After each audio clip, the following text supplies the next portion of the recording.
¿Cuál es la importancia de la distinción, descripción y caracterización de los sentidos en la filosofía del ser viviente sensitivo? ¿Y qué aportes o confusiones han traído la especialización del estudio de algunos sentidos por parte de las ciencias biológicas?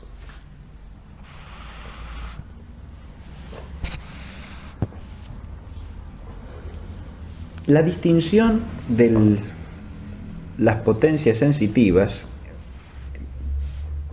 en general, como toda distinción de potencias que caractericen a un ser viviente, tiene una importancia fundamental, porque tenemos que recordar que nosotros, por nuestro modo de conocer, llegamos a captar la naturaleza de los seres físicos a partir de sus actividades. Por lo tanto, la importancia de caracterizar adecuadamente esas actividades, de distinguirlas entre sí del modo debido y ordenarlas entre sí, es enorme desde el punto de vista del conocimiento. Es el medio fundamental que tenemos para llegar al conocimiento de las naturalezas en el orden físico. Remontarnos de las operaciones al ser. Y las operaciones que tienen su especificación por su objeto propio son las que nos llevan a admitir potencias correlativas a esas operaciones.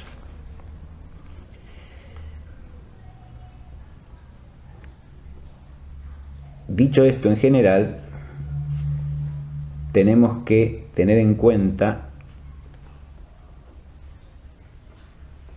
que todo nuestro conocimiento depende aquí de la experiencia sensible. Eso es un conocimiento de base empírico, el que fundamenta a la ciencia de la naturaleza, a la filosofía natural. Cuanto más amplio y preciso sea ese conocimiento empírico, mejor será. Ahora bien, en materia de actividades de conocimiento sensitivo,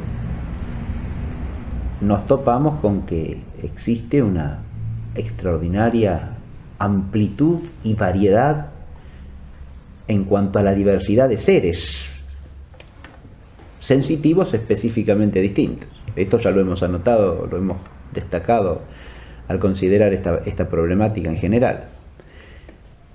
Cada viviente sensitivo tiene una vida sensitiva que le es propia, con actividades suyas que no siempre implican el mismo tipo de operación sensitiva. Hay seres vivientes sensitivos en los cuales podemos reconocer actividad de sensación táctil y ninguna otra cosa, por ejemplo, no otras actividades de conocimiento sensitivo.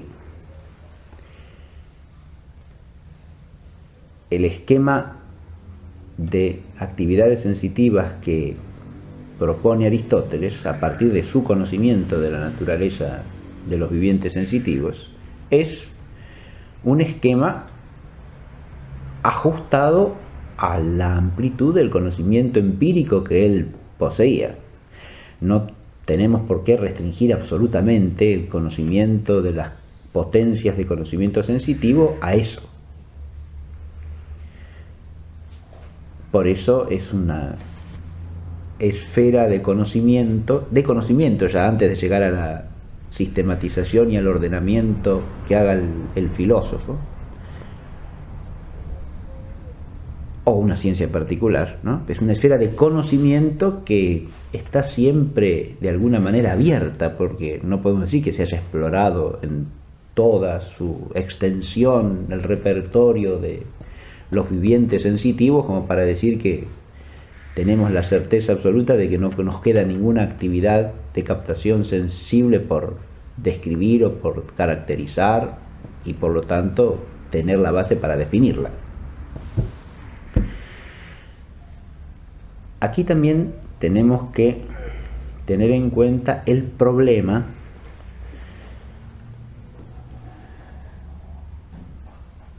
del principio a partir del cual distinguimos las potencias de conocimiento sensitivo, que es el de la especificación por el objeto propio. Un sentido se distingue de otro en cuanto que su objeto propio es distinto. Aplicando este criterio, parece razonable, por ejemplo, distinguir en lo que suele llamarse el tacto más de un sentido, como dijimos en nuestra clase sobre el asunto. Porque al haber más de un objeto propio, realmente distinto, porque no es lo mismo percibir la temperatura que percibir la textura, porque son objetos esencialmente distintos entre sí, ¿no? Entonces no hay por qué decir que es el mismo sentido o la misma actividad de captación sensorial.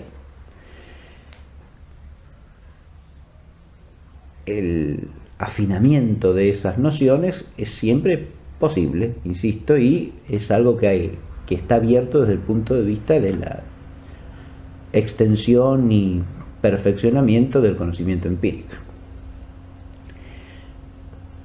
El otro asunto que hay que tener en cuenta es que nos puede costar enormemente reconocer una actividad sensitiva, una actividad de conocimiento sensitivo, que implique la captación de objetos que no son sensibles para nosotros.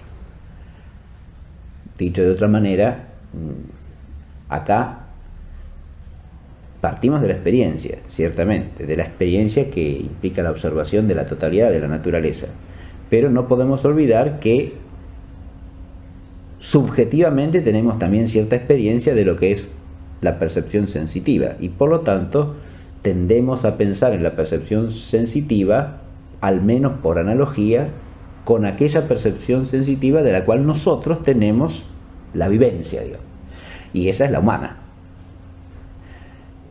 Por lo tanto, en principio tendemos a definir las actividades sensitivas a partir de lo que se da en el hombre, porque es aquello de lo que tenemos una experiencia más completa. Advirtamos que de las actividades sensitivas de los otros seres vivientes que tienen conocimiento sensorial, nosotros tenemos conocimiento solamente desde fuera, para decirlo de alguna manera, ¿no? Tenemos un conocimiento no por vivencia de lo que es su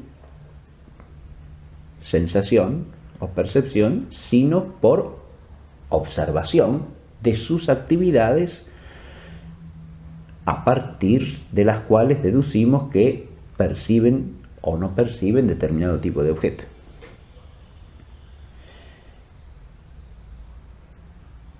Esto hay que aplicarlo también siempre para la percepción de objetos que sí captamos, pero los captamos al modo humano, ¿no? Y la investigación de las ciencias particulares puede, con rigor metodológico, llegar a averiguar que la percepción, supongamos, visual en otros vivientes sensitivos no se da al mismo modo que se da en el hombre. Porque los órganos de captación sensorial, por ejemplo, son distintos, tienen una estructura diferente, de donde podemos deducir que la percepción de lo coloreado se dará de distinta manera. Ahora, adviértase que eso lo podemos deducir. No podemos tener nunca la vivencia de cómo es esa sensación, porque eso lo tiene solamente el viviente sensitivo que es sujeto de la actividad sensorial. Con esto va contestada también en parte la segunda cuestión. Las ciencias particulares del ámbito de los seres vivos pueden proveer, y esa es una de sus finalidades, ¿no? Información precisa que enriquece enormemente nuestro conocimiento de la actividad sensitiva. De eso y de todas las actividades propias de los seres vivos. Esto también lo podríamos extender a los vegetales, a los animales. La actividad vital estudiada particularmente, específicamente, profundiza y enriquece a la vez nuestro conocimiento del mundo de los seres vivos. Recordemos que toda ciencia perfecciona nuestro conocimiento, pero se apoya en él, ¿no? El conocimiento es el punto de partida de toda ciencia. Así que cuanto más amplio sea ese conocimiento, mejor será. Pero al mismo tiempo entrañan o pueden entrañar riesgos. Riesgos en cuanto algunas ciencias particulares estudian los fenómenos de la vida o la realidad viviente desde enfoques que son parcializadores en cuanto al marco conceptual desde el cual se está enfocando la realidad del ser vivo. Y eso es propio de una ciencia particular, que elige un objeto formal quo restrictivo e investiga desde ese punto de vista. Ahora, ese punto de vista es legítimo y perfectamente iluminador en la medida en que no se lo absolutice, es decir, en la medida en que no se identifique sin más la totalidad de la realidad sustancial del ser viviente con lo que ese enfoque alcanza a captar del mismo. Si uno, por ejemplo, estudia los fenómenos vitales desde el punto de vista bioquímico, para poner un ejemplo, ¿no? Uno tendrá un estudio amplio de ciertos aspectos de los fenómenos vitales, ¿no? Pero y ese estudio, si se ajusta a su objeto propio y se mantiene en sus límites, es no solo algo perfectamente legítimo, sino un bien para todo el que quiera conocer esa realidad. Es un principio realista, digamos. En la medida en que nuestra inteligencia busque lo que las cosas son, y siempre lo hacemos bajo cierta formalidad determinada, porque no podemos captarlo todo a la vez por la infinitud de nuestra inteligencia humana, ¿no? En la medida en que nos apliquemos a conocer la realidad, estamos cumpliendo la finalidad de la inteligencia, captar la verdad de las cosas.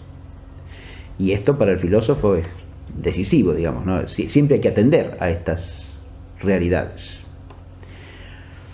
El peligro es olvidar, y esto puede pasar fácilmente al que se embarca en un tipo particular de investigación, pero no le debe pasar jamás al filósofo, y en él no se justifica que pase porque el punto de vista del filósofo es precisamente el universal.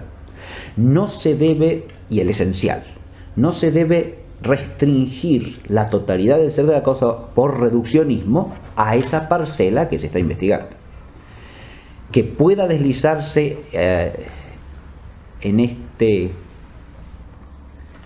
riesgo el que está dedicado a una investigación particular, insisto, es fácilmente comprensible, ¿no? Pero precisamente es una tarea del saber filosófico el enmendar esto, porque como el punto de vista de la filosofía es el punto de vista de los primeros principios y causas, es al saber filosófico en el orden de la ciencia al que le compete el ordenar, ¿no? Y el poner en su lugar cada parte en la totalidad. Esto no lo puede hacer nunca una ciencia particular desde ella misma. Y por lo tanto es misión propia de la ciencia de la totalidad. Las potencias sensitivas, en general, como toda distinción de potencias que caractericen a un ser viviente, tiene una importancia fundamental, porque tenemos que recordar que nosotros, por nuestro modo de conocer, llegamos a captar la naturaleza de los seres físicos a partir de sus actividades. Por lo tanto, la importancia de caracterizar adecuadamente esas actividades, de distinguirlas entre sí del modo debido y ordenarlas entre sí, es enorme desde el punto de vista del conocimiento. Es el medio fundamental que tenemos para llegar al conocimiento de las naturalezas en el orden físico. Remontarnos de las operaciones al tener en cuenta que todo nuestro conocimiento depende aquí de la experiencia sensible. Eso es un conocimiento de base empírico, el que fundamenta a la ciencia de la naturaleza, a la filosofía natural. Cuanto más amplio y preciso sea ese conocimiento empírico, mejor será ser. Y las operaciones que tienen su especificación por su objeto propio son las que nos llevan a admitir potencias correlativas a esas operaciones.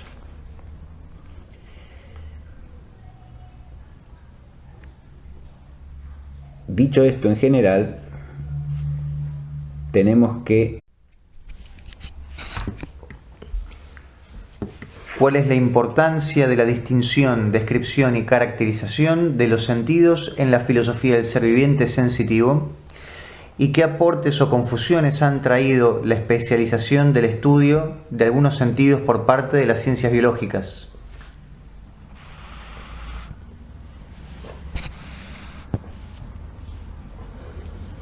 La distinción del